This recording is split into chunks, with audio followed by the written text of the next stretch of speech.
Paris est à vous, l'émission qui donne le meilleur de la région capitale. Karine Vergnol sur BFM Business. Tendance, rendez-vous, business, spectacle, expo, resto, tout ce qui fait vibrer la capitale et dans Paris est à vous. Et ce qui anime le monde du crowdfunding, c'est l'ordonnance publiée hier qui fait de la France le premier pays à reconnaître officiellement ce nouveau mode de financement.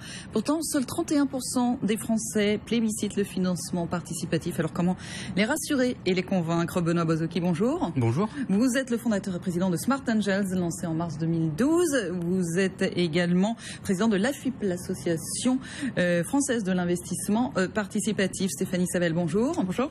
Présidente du directoire de WeSeed, plateforme d'equity crowdfunding, lancée en 2008. C'était l'une des premières à se lancer à cette époque-là. 8 millions d'euros investis depuis. Et pour finir les présentations, 35 entreprises financées à ce jour. Vincent Kludkowitz, bonjour. Bonjour. Vous êtes le directeur général et cofondateur de bienprévoir.fr. Alors Benoît Bazocchi, on va revenir quand même rapidement sur ce que dit cette nouvelle loi. On va voir aussi ce qui pourrait être encore amélioré dans un second temps.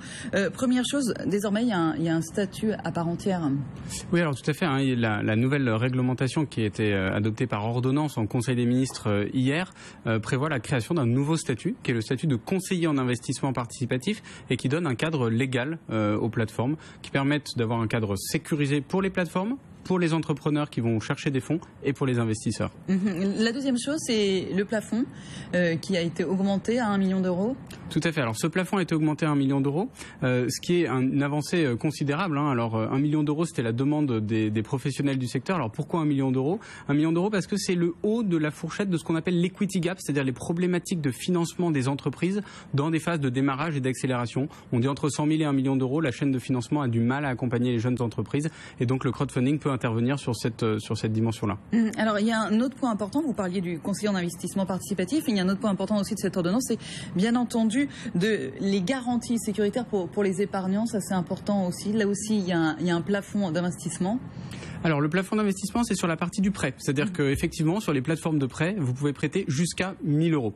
Donc voilà. Sur le prêt, il y a projet et par personne. Par projet et par personne, tout à fait. Sur l'investissement en capital, là il n'y a pas de limite, c'est-à-dire que le régulateur et le législateur ont considéré que sur l'investissement en capital, les plateformes pouvaient fournir assez d'informations, que la prise de risque était connue dès le départ, c'est-à-dire que le risque et on pourra y revenir, l'investissement en capital est un produit risqué, c'est très, très compréhensible par les investisseurs et donc c'est quelque chose qui n'a pas été limité. Donc la seule limite qui existe, c'est le million d'euros qui sera la limite par entreprise. Mais il a été incité sur l'accompagnement par la plateforme et sur les garanties, vous disiez sur l'information, ça c'est important. Tout à fait, c'est-à-dire qu'en contrepartie, les plateformes ont des responsabilités en termes d'information, en termes de vérification de l'information et de la légalité des offres qui seront proposées à travers les plateformes, tout à fait. Alors Stéphanie Savel, avec WeSeed, c'est une plateforme d'equity crowdfunding, donc l'idée c'est bien sûr l'épargne d'investisseurs particuliers pour investir au capital de jeunes entreprises.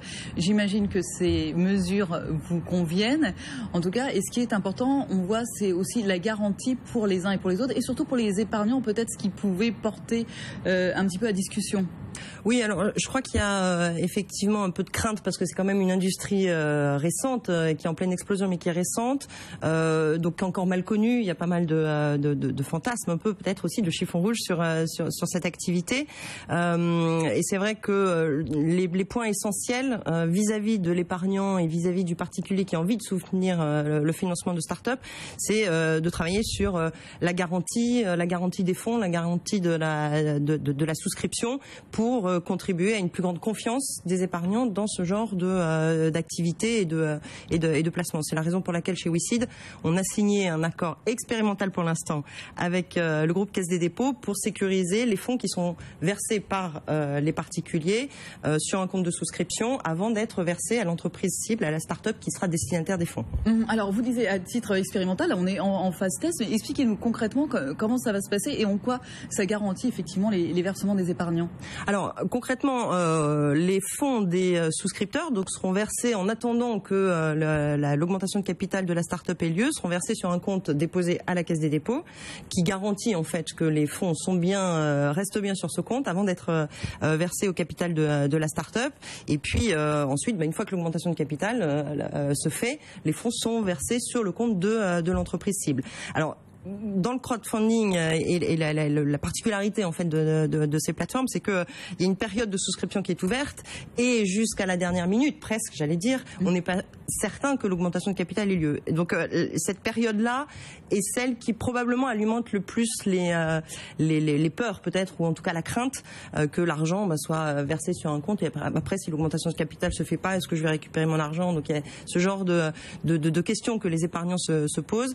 Donc l'objectif de cet accord expérimental avec la CDC, c'est vraiment de voir dans quelle mesure cette période transitoire un peu problématique peut être sécurisée auprès d'un acteur institutionnel incontournable et par nature au-delà de tout ce normalement irréprochable. Voilà, irréprochable. Quoique, c'est vrai que par les temps qui courent, c'est compliqué. Vincent Kutkovitz, quand vous entendez tout ceci, est-ce que je vous entends souffler dès maintenant, vous êtes à la tête de bienprévoir.fr, est-ce que pour vous ça diminue un petit peu les risques d'un financement participatif? On vous sent un petit peu mitigé sur ça. On est très mitigé. Je suis très heureux que cette ordonnance arrive parce que ça fait moi depuis quelques temps que je suis un peu les plateformes de crowdfunding et il y a un mot qui n'apparaît jamais, c'est le mot risque. Aujourd'hui, on va devoir l'afficher. Je peux vous dire que nous agissons dans le cadre légal de l'autorité de contrôle prudentiel et de résolution, de l'autorité de marché financier et on ne pourrait absolument pas fonctionner aujourd'hui avec les mêmes termes qu'utilisent aujourd'hui les plateformes de crowdfunding. C'est-à-dire que le risque est inexistant. Ça, c'est quelque chose qui jusqu'à présent n'apparaissait pas. J'espère que ça va changer.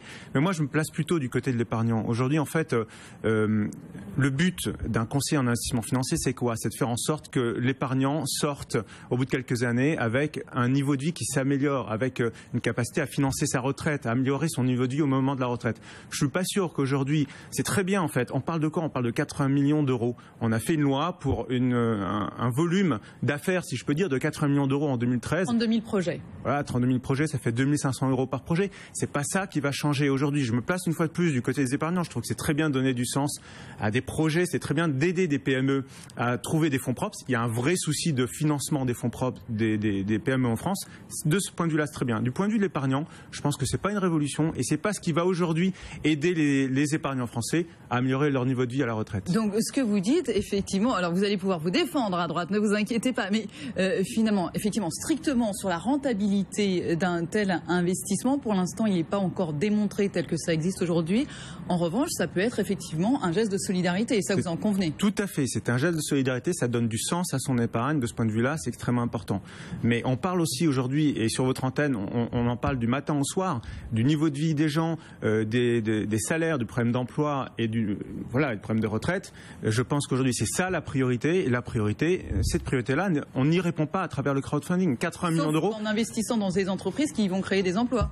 Très bien, c'est très bien, mais ça ne va pas changer le problème de la majorité des Français. Or, les Français, aujourd'hui, ont un besoin d'épargne qui tient la route pour financer leur niveau de vie. On n'y répond pas aujourd'hui. Défense, à ma droite, Stéphanie Savel, on voit que vous tenez. Oui, non, là, je vois un petit peu, mais c'est normal, c'est le propre d'une industrie naissante. Et c'est vrai que c'est intéressant aussi de voir ce point de vue-là, et notamment sur la question des risques. Tout à fait. Alors, je crois qu'il faut remettre les choses un peu dans l'ordre. Le crowdfunding, en tout cas en equity, est effectivement une activité risquée, mais c'est pas lié aux plateformes, au crowdfunding, c'est lié à l'investissement en phase d'amorçage de start-up qui sont par nature au début de leur vie dans des phases risquées.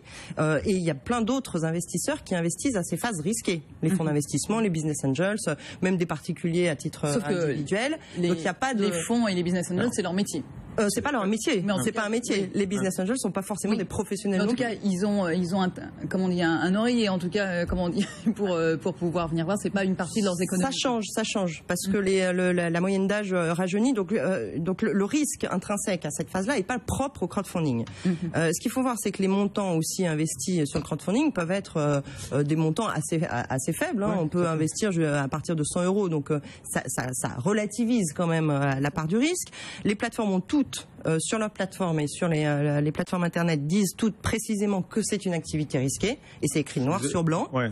Là, franchement, je pense que c'est difficile à trouver, très difficile à trouver. Je finis juste, et puis après il y a un autre truc, et je laisserai Benoît aussi s'exprimer. Il y a un autre truc qui me fait aussi un peu réagir sur le fait que vous dites que la priorité des épargnants, c'est de préparer leur retraite. Je crois qu'il faut aussi replacer ça dans un contexte d'évolution sociétale beaucoup plus large, et depuis 2008, on assiste quand même à une vraie crise de l'intermédiation financière et bancaire, critères. Et ce qui marque et ce qui plaît, ce qui attire et qui motive dans le crowdfunding, c'est 3, je crois, termes extrêmement forts. C'est la proximité, c'est-à-dire que je peux choisir en fonction d'une proximité géographique ou d'intérêt, soutenir tel ou tel projet et telle ou telle entreprise.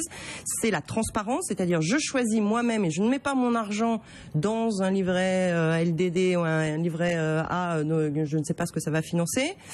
Et c'est la traçabilité, je sais à quoi va servir mon argent, c'est à financer une embauche, un investissement, en revanche, etc. Effectivement, on n'est pas certain de la rentabilité. On n'est pas certain de la rentabilité du placement. C'est pas un placement, c'est une activité à risque. Ce qui motive, c'est l'envie de soutenir de la création d'entreprises en France, qui est extrêmement soutenue. Les startups sont depuis quelques années très très fortement soutenues, mais leur développement est problématique, notamment parce qu'elles manquent de financement et que la chaîne de financement au moment de l'amorçage en France, c'est ce que disait Benoît tout à l'heure, il y a quand même pas beaucoup de monde. Et jusqu'à présent, il y avait personne. Il y avait éventuellement les business angels, le crowdfunding, et maintenant il y a le fonds d'amorçage. Donc je crois qu'il faut replacer vraiment ça dans un autre contexte. Et l'ordonnance qui est sortie hier est très bien parce qu'elle crée un cadre. Et elle donne aussi des guides et des pistes pour réfléchir sur comment faire mieux après. Vincent Kutkovic. Ouais. Moi, je pense qu'en fait, le problème, c'est que la motivation sur laquelle on essaye d'attirer les épargnants ne joue uniquement que sur le sens qu'on donne au projet, le côté un peu solidaire, etc. Après tout, c'est un choix. Oui, mais bien sûr. Mais on ne parle jamais de promesses de rentabilité. Justement, est-ce que vous avez pu calculer les uns et les autres, je peux vous poser la question aussi à vous, Benoît Bazoki, sur la moyenne de rentabilité des projets sur lesquels on investit en crowdfunding? Je ne sais pas, vous avez des chiffres là-dessus, Benoît Bazoki? Alors, il n'y a pas forcément de chiffres aujourd'hui parce que le secteur est encore très naissant. En revanche, il y a un sujet, je reviens sur la question qui a été posée juste à l'instant, il y a un sujet qu'on ne peut pas laisser dire. C'est-à-dire qu'aujourd'hui, dire que les plateformes n'alertent pas les investisseurs sur les risques, que les plateformes ne sont pas régulées, c'est faux. Nous avons tous des agréments de conseillers en investissement financier, nous dépendons de l'AMF, nous sommes contrôlés par l'AMF, nous obéissons à un certain nombre de procédures et nous les appliquons. Donc quand nous entrons en contact avec un investisseur sur Internet, nous signons des lettres de mission, nous vérifions les identités, nous alertons sur les risques et c'est notre métier aujourd'hui. Ce sera simplement précisé dans le cadre de la réglementation nouvelle. On va créer un statut nouveau et ce statut sera d'ailleurs dérivé du statut actuel avec lequel nous agissons. Donc ça, c'est le premier point sur lequel on peut insister, c'est que nous avons déjà une activité régulée, simplement, elle sera mieux régulée et mieux adaptée à notre activité. Alors le deuxième point ensuite, c'est que dire que on permet à des investisseurs, sans les alerter sur les risques, d'investir dans des entreprises dont on ne sait pas si elles seront rentables, dont on ne sait pas si ça rentre dans leur stratégie d'investissement, ça, je crois que c'est un deuxième sujet qu'on ne peut pas non plus laisser dire comme ça. C'est-à-dire que dans une stratégie de gestion patrimoniale, la règle de la diversification est un sujet qui est extrêmement important. Dire que aujourd'hui investir dans des startups ne rentre pas dans une gestion patrimoniale qui est optimale, ça va dépendre des cas. C'est-à-dire qu'il y a des gens. Je suis désolé, mais qu'on peut en mettre une petite partie. Oui, tout à fait, tout à fait. Et d'ailleurs, c'est tout à fait recommandé en termes de diversification. C'est la clé de la réussite du développement de son patrimoine. Cependant, les montants sur lesquels on discute aujourd'hui sont tellement infimes par rapport à l'enjeu de l'épargne des Français que ça ne va absolument pas répondre aux besoins de développement du patrimoine des Français. Donc ça, je suis désolé. Vous regardez, aujourd'hui, le contrat d'assurance vie moyen en France, c'est 15 000 € en termes de souscription. Les montants moyens investis sur le crowdfunding, c'est 2 500 €. Je suis pas en train de dire que ce que vous faites est mal. Je suis en train de dire qu'en fait, ça ne répond pas à un besoin aujourd'hui majeur. Moi, je vais vous dire un deuxième point qui est extrêmement important. On a fait une analyse chez bienpouvoir.fr, on a fait une infographie qu'on a sortie en exclusivité hier, qui prouve que les FIP FCPI, qui sont ces placements défiscalisants depuis 97, gérés par les meilleurs de la place financière à Paris, ont généré une performance négative depuis 1987 de 3%. Pour quelle raison? Alors, vous allez me dire, c'est pour les frais. Mais il faut bien faire fonctionner les gens. Alors, c'est la question que je vous pose. Est-ce que vous ne croyez pas que pour bien conseiller les épargnants, vous n'allez pas devoir un peu aller vous aussi dans l'intermédiation et devenir des gérants d'une certaine manière? Sinon, on va à la catastrophe. Alors, c'est vrai que vous n'avez pas le recul. À la catastrophe, peut-être pas. Mais Vincent Kutkovic, très concrètement, on va dire, si quand même on investit un petit peu, on se dit, voilà, dans la question de la diversification, je prends quand même un petit bout de mon patrimoine et j'investis. Mais c'est pas un sujet de diversification, c'est un sujet, on le fait pour aider une entreprise, on le fait pas pour diversifier son patrimoine. À quoi faut-il faire attention? Très concrètement, qu'est-ce qu'on regarde, même si effectivement il y a toutes les informations sur les sites internet, à quoi faut-il faire attention, puisqu'on est quand même, vous le disiez, dans un investissement à risque, dans un investissement risqué, comme il en existe beaucoup d'autres. Je pense que d'emblée, il faut essayer de comprendre quel est le couple rendement-risque que promet en fait l'entreprise ou la plateforme. Il faut effectivement voir si cette plateforme est totalement transparente sur les risques, ce qui, de mon point de vue, n'est pas fait correctement aujourd'hui.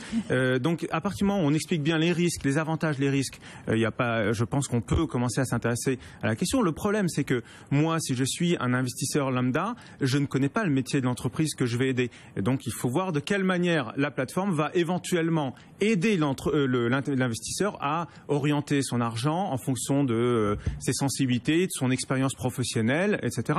Et voir quel est éventuellement ce que met en place la structure d'intermédiation, parce que c'en est une, pour finalement accompagner l'investisseur. S'il n'y a pas d'accompagnement, je pense que c'est dangereux. Mais ceci dit, c'est ce qui va être développé et encadré par la nouvelle réglementation. Stéphanie Sabel. Je peux. Oui, bien sûr.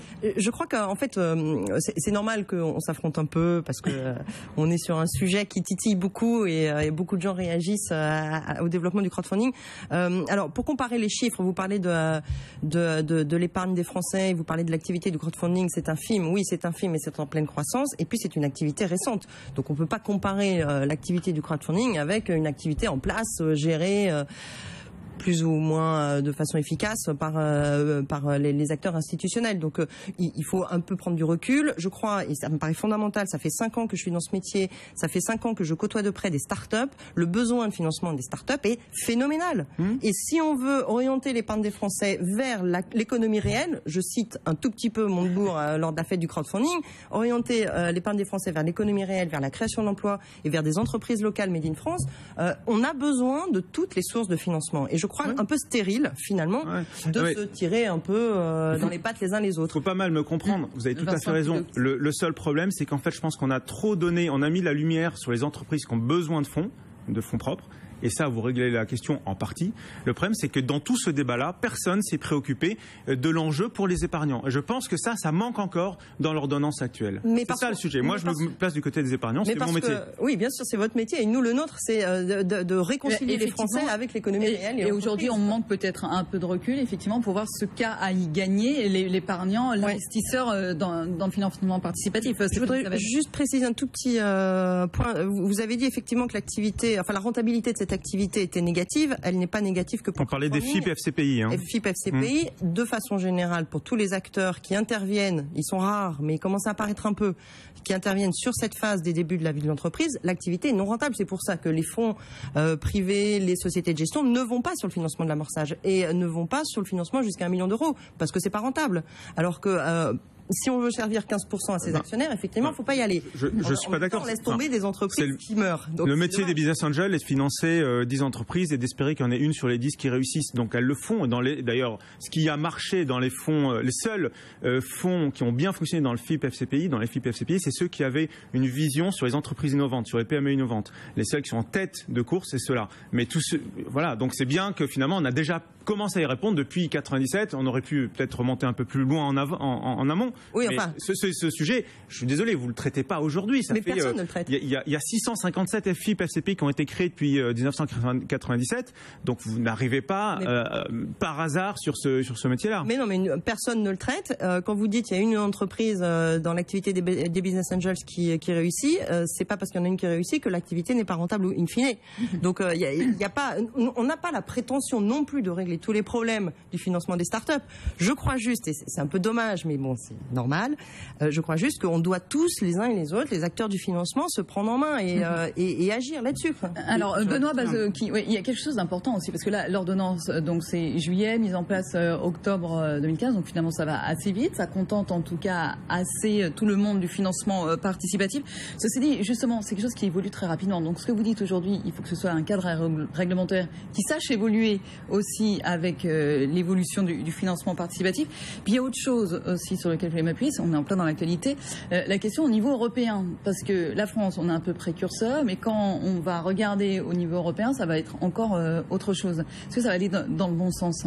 Tout à fait. Alors c'est parti pour aller dans le bon sens, puisque la Commission européenne a décidé qu'il fallait développer et favoriser le crowdfunding pour deux raisons. La raison, c'est le financement de l'économie, mais c'est aussi la capacité des épargnants à aller choisir eux-mêmes leurs investissements. Et je crois que c'est le débat qui est ouvert aujourd'hui.